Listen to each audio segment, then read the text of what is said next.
Hello दोस्तों, मैं Sarla Yadav SY Hindi platform channel पर एक बार फिर से आप सभी का हार्दिक अभिनंदन करती हूं। और आज के इस वीडियो लेक्चर में हम पढ़ेंगे रीति संप्रदाय। और आपको बता देती हूं कि रीति संप्रदाय की हम इससे पहले एक क्लास और डाल चुके हैं। पार्ट 1 हमने डाल दिया है और आज पार्ट 2 रहने वाला है। और कल जो रीति संप्रदाय के बारे में हमने पढ़ा था उसमें आचार्य वामन का पक्ष हमने जाना था। और रीति को जैसे कि गुण कहा जाता है, तो किस किस विद्वान ने गुणों की संख्या कितनी मानी है, क्योंकि जो रीति संप्रदाय है वो गुण पर ही आधारित है। तो किस विद्वान ने रीति को लेकर अपने क्या विचार व्यक्त किए, क्या मत दिए, वो सारे हमने कल की वीडियो में पढ़े थे। और आज की इस जो वीडियो है वो महत्वपूर्ण रहने वाली है HPSC असिस्टेंट प्रोफेसर के लिए, या फिर HPSC PGT हिंदी के लिए, estate, PGT estate, TGT estate, MA, BA, यानी कि जहाँ पर भी भारतीय काव्य शास्त्र जिस किसी परीक्षा में पूछा जाता है, सभी के लिए आज की वीडियो बहुत ही महत्वपूर्ण रहने वाली है। तो एक बार आपको थोड़ा सा रिवाइज करवा देती हूँ कि कल हमने क्या क्या पढ़ा था। तो कल की वीडियो हमने यहाँ से शुरू की थी और आप लोगों के अनुसार ही मैंने भारतीय काव्य शास्त्र पढ़ाना शुरू किया था, क्योंकि एस्टेट के सिलेबस में भी दिया हुआ है। तो भारतीय काव्य शास्त्र लगभग हमारा कंप्लीट होने वाला है। तो काव्य शास्त्र के में सबसे पहले हमने आचार्य पढ़े, और मतलब सब कुछ हमने बिल्कुल स्टार्टिंग से किया। जो स्टूडेंट नया जुड़ता है वो भारतीय काव्य शास्त्र सबसे पहले वो चैनल को सब्सक्राइब करे, फिर प्लेलिस्ट चेक करे। तो भारतीय काव्य शास्त्र की आपको एक प्लेलिस्ट मिल जाएगी। वहाँ पर मैंने बिल्कुल आसान से आसान शब्दों में भारतीय काव्य शास्त्र को पढ़ाने की कोशिश की है। तो भारतीय काव्य शास्त्र के अंदर मैंने सब कुछ बताया था। काव्य शास्त्र वर्ड जो मैं मुंह से बोल रही हूँ, इस शब्द को भी मैंने डिफाइन करके बताया था, ताकि आपका कंसेप्ट क्लियर हो चुके, क्योंकि ये टॉपिक जो है थोड़ा सा टफ होता है, थोड़ा सा मुश्किल लगता है कैंडिडेट्स को। तो मैंने इसे आसान से आसान और अच्छे कंटेंट के साथ पढ़ाने की कोशिश की है। तो भारतीय काव्य शास्त्र के अंतर्गत 6 संप्रदाय मुख्य रूप से आते हैं। और ये सारी बातें मैं अब पीछे वाली रिपीट नहीं करूँगी, क्योंकि मैं ये मान के चलती हूँ कि जो कैंडिडेट हमारे साथ जुड़े हुए हैं उन्होंने ये सारी वीडियोस देख ली होंगी, मैं यही मानकर चल रही हूँ। और वो कैंडिडेट जो जो मुझे कहते जा रहे हैं कि मैम अब ये वीडियो डाली, अब वो उसी के हिसाब से मैं वीडियोस डाल रही हूँ। तो आप सभी को भी, अगर कोई नया जुड़ रहा है तो आपको भी अपना अगर कोई क्वेरी है या कोई टॉपिक आपको पढ़ना है, तो SY हिंदी प्लेटफॉर्म के नाम से मेरा टेलीग्राम चैनल है, आप उसे ज्वाइन कर लें, सर्च करके कर लें। उसके बाद SY हिंदी प्लेटफॉर्म ग्रुप के नाम से मैंने ग्रुप बनाया है, और उसमें मैंने जो है कमेंट्स ऑन कर रखे हैं। तो आप कमेंट करके बता सकते हैं आपको जो भी टॉपिक पढ़ना है, या फिर मेरी किसी भी वीडियो के नीचे आप कमेंट करके बता सकते हैं। ठीक है, तो रीति संप्रदाय पढ़ रहे हैं। सबसे पहला संप्रदाय हमने अलंकार संप्रदाय पढ़ा, दूसरा संप्रदाय हमने रस संप्रदाय पढ़ा, जो कि दोनों ही बहुत ही महत्वपूर्ण है। और तीसरा संप्रदाय आता है रीति संप्रदाय। अगर कुल संप्रदाय की बात करें तो 6 संप्रदाय हैं, और 6 संप्रदाय में अब हमारे 3 संप्रदाय बचेंगे। बहुत ही आराम से मैं पढ़ा रही हूँ, क्योंकि एस्टेट की अभी जो आगामी डेट है वो हमारे सामने अभी नहीं है। तो आराम से पढ़ेंगे। और लगातार मेरे पास कमेंट आ रहे हिंदी व्याकरण करवाने के लिए। तो दोस्तों आप साथ जुड़े रहें, इंतज़ार करें, बहुत जल्द मैं शेड्यूल बना रही हूँ। लेकिन मेरे भी बच्चों के एग्ज़ाम चल रहे हैं, तो इस वजह से ना थोड़ा सा समय का अभाव है। लेकिन जैसे तैसे मैं मैनेज करूँगी और ज़रूर वीडियो डालूँगी। तो रीति संप्रदाय जो है ना, बस आप चैनल को अगर आपने सब्सक्राइब नहीं किया तो चैनल को सब्सक्राइब कर लें, और अपने दोस्तों के पास भी शेयर कर दें। क्योंकि जब देखने वाले कैंडिडेट होते हैं ना, कि पता चल जाता है कमेंट से कि हाँ ये बच्चा रियल में पढ़ रहा है, इसे रियल में इस टॉपिक की ज़रूरत थी, तो हमें अच्छा लगता है। और देखो ऐसे ही क्लिक किया और देख कर चल दिया आगे, तो थोड़ा सा ना मन कम करता है। और जब व्यूज़ भी अच्छे खासे आते तो ऐसा मनोबल बढ़ता है कि हाँ तुम्हारा पढ़ाए हुए बच्चों को समझ आ रहा है, बच्चे पढ़ रहे हैं, तो फिर अच्छा लगता है, अगली वीडियो बनाने का भी मन करता है। तो रीति संप्रदाय में मैंने ये सब बताए थे कि सब्जेक्टिव पेपर वालों के लिए टॉपिक बहुत ही इंपॉर्टेंट है और अच्छा कंटेंट है। आप यहाँ से शॉर्ट आप बना सकते हैं नोट्स अपने। उसके बाद जिनका ऑब्जेक्टिव टाइप का पेपर है, लाइक एस्टेट है, नेट है, तो उनको मैंने बताया था कि पेन कॉपी आप हाथ में लेकर बैठे, साथ साथ जो टॉपिक पढ़ते हैं उसके आप MCQs टाइप से एक रेखीय प्रश्न आप लिख लें। जैसे कि रीति संप्रदाय के प्रवर्तक आचार्य वामन है, इनकी शताब्दी 8वीं शती है, और इन्होंने कौन से संप्रदाय का निर्माण किया, तो रीति संप्रदाय का किया। ठीक है, इन्होंने गुणों को क्या माना, कितने गुणों की संख्या मानी, इस प्रकार से मैंने आपको बताया था इससे पीछे वाली वीडियो में भी। इस प्रकार से आप अपने नोट्स बनाते जाएं। ये सब बातें मैंने, देखो जो आप देख रहे हैं स्क्रीन पर, ये सब मैंने कल की वीडियो में पढ़ा दिया था। अब मुख्य रूप से आज की वीडियो में बात करते हैं। तो देखो, मैं तो भाई पढ़ा रही हूँ, कोई भी स्टूडेंट इस वीडियो को देख सकता है, नया भी हो सकता है, पुराना भी हो सकता है। तो पीछे वाली वीडियो से जोड़ने के लिए इतनी बातें मुझे बतानी पड़ती हैं। अगर कोई पुराना स्टूडेंट है जो ऑलरेडी हमारे साथ जुड़ा हुआ है तो इतनी बातों को स्किप करके आगे से देख सकते हैं। ठीक है, रीति के, क्योंकि आप लोग कई देखो सब अलग अलग तरीके के होते हैं। किसी को ये लगे कि अरे मैम तो ऐसे ही टाइम वेस्ट करती है, 2-3 मिनट तो ऐसे ही, तो आप स्किप कर सकते हो, आपके पास ऑप्शन होते हैं। ठीक है, अब आज की इस वीडियो में हम पढ़ेंगे रीति के भेद। ठीक है, रीति संप्रदाय के प्रवर्तक आचार्य कौन है? आचार्य वामन। कौन सा इनका समय था? 8वीं शताब्दी। तो इतनी बातें आपने देख ली थी। आचार्य वामन ने जो गुणों की संख्या कितनी बताई है? तो 20 बताई है। 20 गुणों की संख्या में 10 जो हैं शब्दगत हैं और 10 अर्थगत गुण माने हैं इन्होंने। ये बातें हम पढ़ रहे थे। भोजराज ने 24 गुणों की संख्या मानी है। आचार्य मम्मट ने गुणों की संख्या 3 ही मानी है, ओज, माधुर्य और ओज, प्रसाद गुण। ठीक है, अब हम पढ़ेंगे रीति के भेद। जैसे कि आप पीजीटी एस्टेट का सिलेबस निकालेंगे तो काव्य गुण, काव्य दोष और रीति, ये सब आपके उसमें दिया हुआ मिलेगा सिलेबस में। अच्छे से पढ़ना है, एक ही वीडियो में आज केवल रीति के भेद ही पढ़ाऊंगे। तो आचार्य वामन ने, अब शुरुआत करते हैं, अच्छे से आपको पढ़ना है। आचार्य वामन ने रीति के 3 भेद किए हैं। अब आपसे पहला प्रश्न तो यही बनता है कि रीति संप्रदाय के प्रवर्तक आचार्य वामन है। रीति के कितने भेद हैं? तो आचार्य वामन ने रीति के 3 भेद किए हैं, वैदर्भी, गौड़ी और पांचाली। तो वैदर्भी जो रीति है वो कितने हैं? 3 हैं, वैदर्भी, गौड़ी और पांचाली। मैं बार बार इसलिए रिपीट करती हूँ कि सुनते सुनते आपको याद हो जाए। ठीक है, वैदर्भी, गौड़ी और पांचाली, 3 प्रकार की रीति मानी है आचार्य वामन ने। अब देखते हैं, अब देखो जो बच्चे HPSC यानी कि असिस्टेंट प्रोफेसर हो, चाहे पीजीटी एस्टेट के आगे आगामी जो वैकेंसी आएंगे उनके लिए जो तैयारी कर रहा है, तो सभी के लिए महत्वपूर्ण है, उनको इस तरीके से सब्जेक्टिव पेपर में लिखना होगा। इसमें से इम्पोर्टेंट 1-2 लाइनें आपको उठा लेनी है, क्योंकि बहुत ज़्यादा सारी बातें तो आपको लिख सको इतना तो आपको समय नहीं मिलेगा। तो वैदर्भी रीति, इसको जानते हैं कि वैदर्भी रीति क्या है, गौड़ी रीति किसको कहा है आचार्य वामन ने, और पांचाली रीति किसको कहा है। तो वैदर्भी रीति सबसे पहले पढ़ते हैं। इसमें माधुर्य व्यंजक, व्यंजक का मतलब जो हमारे व्यंजन है ना, व्यंजन, तो वर्णमाला आप सभी ने पढ़ी होगी। वर्णमाला को हम किस में बांटते हैं? स्वर और व्यंजन में बांटते हैं।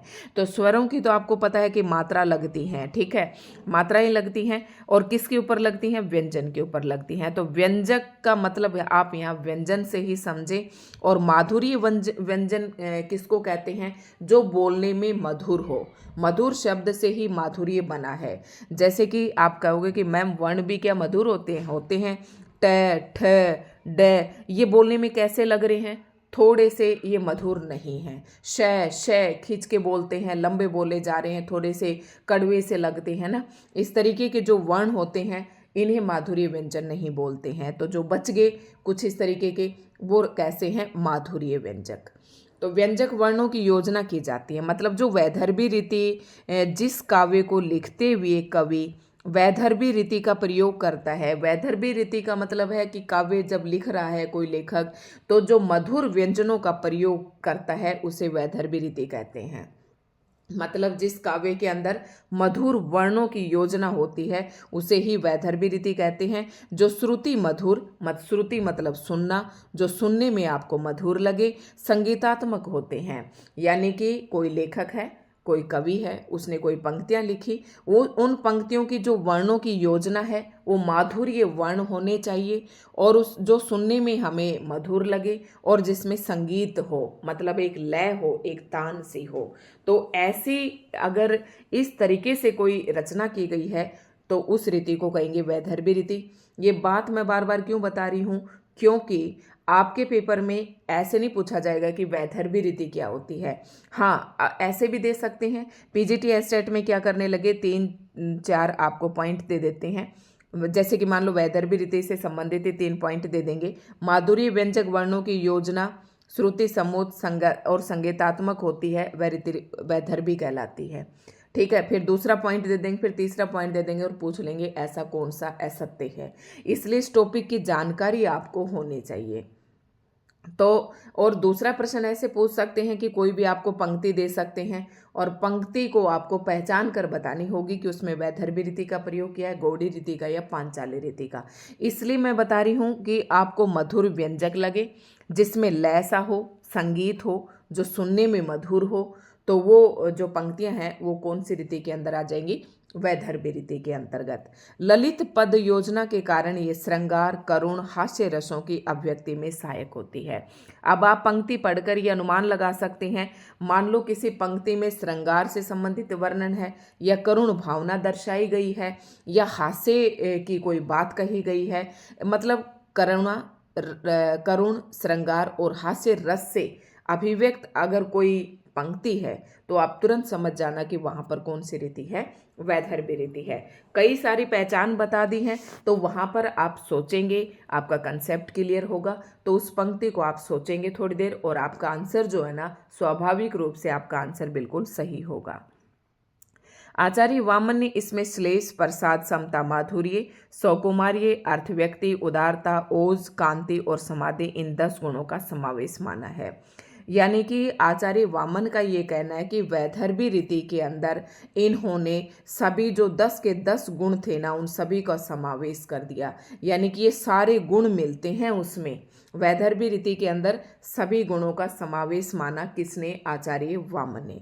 जबकि मम्मट ने इसके मूल में केवल माधुर्य गुण को ही स्वीकार किया है। अब बात सुनना ध्यान से कि वैदर्भी रीति में मम्मट ने ये कहा कि केवल माधुर्य गुण ही मिलता है, लेकिन आचार्य वामन ने कहा कि वैदर्भी रीति के अंदर 10 के 10 गुण समावेश होते हैं। इस तरीके के पॉइंट्स आपसे पूछे जाते हैं तो आपको पता होना चाहिए। ये गुण भी मैंने आपको बता दिए थे, ठीक है। वैदर्भी रीति से युक्त बिहारी का एक दोहा प्रस्तुत है। अब यहाँ पर एक दोहा दिया गया है, रस श्रृंगार मंजुन किए, कंजुन भंजुन दैन, अंजुन रंजनु हूँ बिना, खंजनु गंजनु नैन। तो यहाँ पर ये पंक्ति दी गई है और इस पंक्ति में आप देख रही हैं दैन, नैन और कै ख गै जो है ये मधुर वर्ण में ही आते हैं, और श्रृंगार की यहाँ पर व्यंजना की गई है, श्रृंगार के बारे में बताया गया है, ठीक है। तो यहाँ पर इसे देखते ही आप इसे समझ जाएंगे कि कौन सी रीति है? वैदर्भी रीति है। सभी रीति की मैं अलग अलग आपको पहचान भी बताऊंगी, ठीक है। तो आप समझ गए होंगे वैदर्भी रीति किसे कहते हैं, इसकी आपको पहचान पता होना चाहिए कि जो सुनने में मधुर हो, जिसमें संगीत हो, माधुर्य व्यंजनों का प्रयोग किया गया हो, जो श्रृंगार, करुण और हास्य रस को अभिव्यक्त करने में सहायक होती है। और जो आचार्य वामन है इसमें 10 के 10 गुणों का समावेश मानते हैं, लेकिन जो मम्मट है इन्होंने केवल माधुर्य गुण को ही इसमें स्वीकार किया है। तो ये बातें आप याद रखना, जैसे मैंने एस्टेट में बताया ना कि जैसे एक पॉइंट ये दे देंगे कि आचार्य मम्मट ने इसके मूल में माधुर्य गुण को स्वीकार नहीं किया, आपको ऐसे ऑप्शन में दे देंगे, पूछ लेंगे कि कौन सा कथन असत्य है या कौन सा सत्य है। थोड़ा इस तरीके से आपसे पूछ सकते हैं, ठीक है। तो आई होप आपको समझ में आ गया होगा। बढ़ते हैं नेक्स्ट रीति की तरफ, और अगली रीति है गौड़ी रीति। गौड़ी रीति में ओजपूर्ण, ओज का मतलब क्या होता है? उत्साह, मतलब जिसमें उत्साहपूर्ण, वीरतापूर्ण जो बात कही गई हो किसी पंक्ति में, ओजपूर्ण वर्णों की योजना की जाती है। अब कौन से शब्द ऐसे हैं जिनसे आपको ये पता चलता है कि उसमें ओजपूर्ण वर्ण हैं? वो वर्ण कौन से हैं? संयुक्त व्यंजन। एक तो संयुक्त व्यंजन, संयुक्त व्यंजन कौन से होते हैं? अक्षत्रिय, त्रय त्रिशूल, ज्ञानी, सरय श्रवण, ये सारे संयुक्त व्यंजन के अंदर आते हैं, चारों के चारों, ठीक है। और टवर्ग, ट ठ ड ढ ण, और श, ठीक है, तालव्य श और मूर्धन्य श, इस तरीके से। तो ये सारे किसके अंदर आते हैं? ओजपूर्ण वर्णों के अंदर आते हैं। इन वर्णों का प्रयोग जहां पर अधिकांश आपको मिले ना, जिन पंक्तियों में, आप समझ लेना गौड़ी रीति का यहाँ पर प्रयोग किया गया है, ठीक है। बहुलता से प्रयोग होता है, मतलब ज्यादा मिलते हैं ये वर्ण उसमें। पद योजना कैसे मिलेगी? पद योजना, पद मतलब देखो, पद और शब्द को लेकर मैंने पिछली वीडियो में बताया था, तो उसमें आप जरूर देख लें। जहां पर भी जो समझाने की बात आती है मैं जरूर बताती हूँ, पता नहीं कौन सी बात आपकी कहाँ पर काम आ जाए। तो जो पद योजना होगी ना, जैसे हम कोई वाक्य बनाते हैं तो वाक्य के अंदर जितने भी शब्द आते हैं वो, जैसे वीर एवं रौद्र रसों का ये मूल आधार है। जैसे ये एक वाक्य है यहाँ से यहाँ तक, तो इस वाक्य में वीर एक शब्द है एवं रौद्र रस, इन्हें शब्द न बोलकर क्या बोलेंगे, हम पद बोलेंगे। और इन पदों से ही, पदों की योजना ही इस वाक्य में की गई है सारी, ठीक है। तो ये पद योजना कहलाती है। तो ये पद योजना कैसी मिलेगी आपको, दीर्घ समासों से युक्त होती है। समास, समास तो आपको पता है उसमें दो शब्दों को जोड़ते हैं, तो दीर्घ तो मिलेंगे ही मिलेंगे, बड़े बड़े शब्द मिलेंगे आपको, ठीक है। परुष वर्णों के कारण यह रीति वीर, विभत्स, रौद्र और भयानक रसों के लिए उपयुक्त मानी जाती है। यानी कि दूसरा पॉइंट ये भी है कि जिस पंक्ति में रीति, वीर, विभित्स, रौद्र, रौद्र का मतलब गुस्सा, विभित्स जुगुप्सा घृणा से आप ले सकते हैं, और भयानक सा रस, जहां पर इन चार रसों की अभिव्यक्ति हो रही हो, वीर, विभत्स, रौद्र और भयानक रसों की जहां पर अभिव्यक्ति हो रही हो, पंक्तियों में आपको लग रहा हो कि ये चार रस हैं, वहीं पर समझ जाना कि गौड़ी रीति है। दूसरा मैंने बता दिया कि ये वर्ण आपको जहां पर मिले, बड़े बड़े सामासिक पद योजना मिले, तो समझ जाना वो कौन सी रीति है, गौड़ी रीति है। ये कई सारी पहचान आपको बता दी हैं। वीर एवं रौद्र रस का ये मूल आधार है। वीर, वीरता, ओज, ओज जहाँ मिलेगा तो वीर रस तो मिलेगा ही मिलेगा। रौद्र रस का ये मूल आधार है। दीर्घ सामासिक पदावली वातावरण को प्रकाशित करती जान पड़ती है, मतलब जो बड़े बड़े शब्द हम प्रयोग करेंगे तो उनसे ये लगेगा कि हाँ, बात सच में ही यहाँ पर दिखाई दे रही है। सौकुमार्य एवं माधुर्य गुणों का अभाव होने से इसे परुषा, देखो एक परुष होता है और एक कोमल, इसका विपरीत अगर आप करेंगे तो कोमल। अगर कोमल का इसका विपरीत है तो परुष का मतलब होता है कठोर, और इसका दूसरा विपरीत है कोमल। तो कोमल तो वैदर्भी रीति के अंदर आ जाएगा, और जो गौड़ी रीति है इसे परुषा भी कहा है। परुष का मतलब होता है कठोर, ये मैंने बता दिया, ठीक है। तो परुषा वृत्ति भी कहा गया है। गौड़ी रीति का एक उदाहरण या द्रष्टव्य है, तो यहाँ पर आप बोले ही जो जय जय मुंड रुंड प्रचंड सिर बिनु धावही खपरनिही खग अलुजी जुलजी सुभट भटन डहावड़ी। तो आप यहाँ पर क्या देखो, देखो रुंड मुंड प्रचंड, मुंड रुंड प्रचंड, सुभट भटन, टे टे टे की आवृत्ति हो रही है, डे टे ठे डे हो रही है ना। तो इस तरीके के शब्द आपको जहाँ पर भी आपको इस पंक्ति का अर्थ अगर आपको समझ में आता है तो ठीक है, नहीं भी आता है तो फिर भी मैंने आपको पहचान बता दी है कि आप उसको क्या समझे, तो क्या समझे उसको कि कौन सी रीति है, गौड़ी रीति है। ओज गुण की व्यंजना के सभी उपादान इस छंद में उपलब्ध हैं। अब अगली रीति आती है पांचाली रीति, और पांचाली रीति के अंदर क्या कहा गया है ये भी अब अभी हम देख लेते हैं। माधुर्य और सौकुमारी गुणों से युक्त, गांठ बंद से रहित, गाढ़ बंद से रहित, शिथिल पद वाली वह रचना, स्थिल, स्थिल का मतलब होता है कमजोर, ठीक है, कमजोर पद वाली वह रचना जिसमें लघु समासों का प्रयोग किया गया हो। एक शब्द होता है लघु, और लघु, और लघु का विपरीत होता है दीर्घ, और तो दीर्घ का मतलब होता है लंबा बड़ा, और लघु का मतलब होता है छोटा। तो अभी जो हमने गौड़ी रीति पढ़ी थी उसके अंदर दीर्घ सामासिक पद प्रयोग किए जाते थे, और पांचाली रीति के अंदर आपको लघु सामासिक पद देखने को मिलेंगे। तो माधुर्य मतलब मधुर, सौकुमार्य मतलब कुमार, सुकुमार, सुकुमार से सौकुमार्य बना है। सुकुमार भी एक तरीके से कोमलता का भाव ही देता है। माधुर्य और सौकुमार्य गुणों से युक्त, गाढ़ बंध से रहित, मतलब इसमें पूरी गाढ़ वाली बात नहीं रहेगी, स्थिल पद होंगे, वह रचना जिसमें लघु सामासिक समासों का प्रयोग किया गया हो, पांचाली रीति कहलाती है। यह वैदर्भी और गौड़ी के बीच की रीति है, ना तो ज्यादा कोमल होती है और ना ही ज्यादा कठोर होती है। पद योजना यथासंभव कोमलता लिए रहती है, इसलिए मम्मट ने इसलिए कोमलावृत्ति कहा है। दूसरा मूल गुण इसका क्या है, प्रसाद है, प्रसाद गुण की प्राथमिकता होती है। और जैसे कि मम्मट ने इसको क्या कहा, कोमलावृत्ति, कोमल शब्द से कोमलावृत्ति आई, और वृत्ति का मतलब गुण ही है, और यहाँ पर क्या था, परुषा था। अभी मैंने बताया था परुषा का मतलब कठोर, तो आप यह समझ गए होंगे दोनों का मतलब, और दोनों में अंतर भी समझ गए होंगे, ठीक है। अब यहाँ पर एक दो पंक्तियाँ दे रखी हैं, और पद्माकर की ये पंक्तियाँ हैं। पद्माकर के निम्न छंद में पांचाली रीति है। राती ने सुहात न सुहात प्रभात आली, न रात सुहाती है न प्रभात सुहाती है, जब मन लागी जात कहो निर्मोही सो। ठीक है, तो वामन के अनुसार वैदर्भी रीति में सभी गुण रहते हैं। ध्यान से सुनना, वामन ने निष्कर्ष अब हम यहाँ पर बता रहे हैं तीनों रीतियों का कि वामन के अनुसार वैदर्भी रीति में सभी गुण रहते हैं, जबकि गौड़ी में केवल 2 गुण होते हैं। कौन से? ओज और कांति विद्यमान होते हैं। पांचाली में भी केवल 2 ही गुण होते हैं, माधुर्य और सौकुमारी रहते हैं। इन तीनों रीतियों के भीतर काव्य इस प्रकार समाविष्ट हो जाता है जिस प्रकार रेखाओं के भीतर चित्र हो जाता है। ठीक है, बहुत ही आसान से शब्द हैं, समझने में भी बहुत आसान है। वामन ने वैदर्भी रीति को सर्वश्रेष्ठ माना। अब आपसे प्रश्न पूछ सकते हैं कि वामन ने कौन सी रीति को सर्वश्रेष्ठ माना, तो वैदर्भी रीति को वामन ने सबसे सर्वश्रेष्ठ माना, क्योंकि वामन का मानना है कि वैदर्भी रीति के अंदर 10 के 10 गुणों का समावेश है। ठीक है, और क्योंकि इसमें सभी 20 गुण विद्यमान रहते हैं, 10 शब्दगत और 10 अर्थगत, इसलिए वे रीति को काव्य की क्या मानते हैं? आत्मा इन्होंने स्वीकार की है और स्वीकार करते हैं। वस्तुतः वामन ने वैदर्भी रीति के सभी गुणों का समावेश मानकर इस प्रकार इसे सर्वगुण संपन्न कहकर बहुत बड़ी भूल की।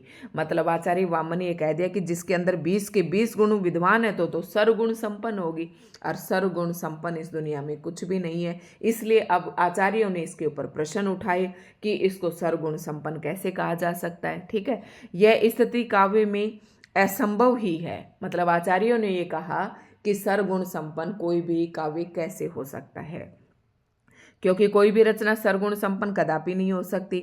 वामन की रीति सिद्धांत में सबसे बड़ी स्थिरता मतलब कमजोरी यही है इस सिद्धांत की, कि इन्होंने इस सिद्धांत को रीति संप्रदाय के अंतर्गत जो ये गुण थे सभी गुणों को शामिल करके इसे सर्वगुण संपन्न कह दिया। यही इनकी सबसे बड़ी कमजोरी थी। परवर्ती आचार्य मतलब इसके बाद जो आचार्य आए जैसे कि आनंदवर्धन, मम्मट, विश्वनाथ ने इसी आधार पर वामन की मान्यताओं का क्या किया? खंडन किया और अपने मत दिए। यद्यपि वैदर्भी रीति की श्रेष्ठता उन्होंने भी स्वीकार की, क्योंकि यह करुण और श्रृंगार जैसे सुकोमल रसों के बाह्य रूप का विधान करती है। अब रीति का खंडन करने वाले आचार्य कौन कौन से हैं तो इसको हम पढ़ेंगे नेक्स्ट वीडियो में। तो दोस्तों आज की वीडियो आपको कैसी लगी कमेंट करके जरूर बताएं। इस टॉपिक के अंदर रीति संप्रदाय के अंदर सबसे अहम बात जो थी वो यही थी जो हमने आज की इस वीडियो में पढ़ी है। जो प्रश्न पूछा जाता है वो यहीं से पूछा जाता है। तो दोस्तों कमेंट करके जरूर बताएं कि आज की वीडियो आपको कैसी लगी। धन्यवाद।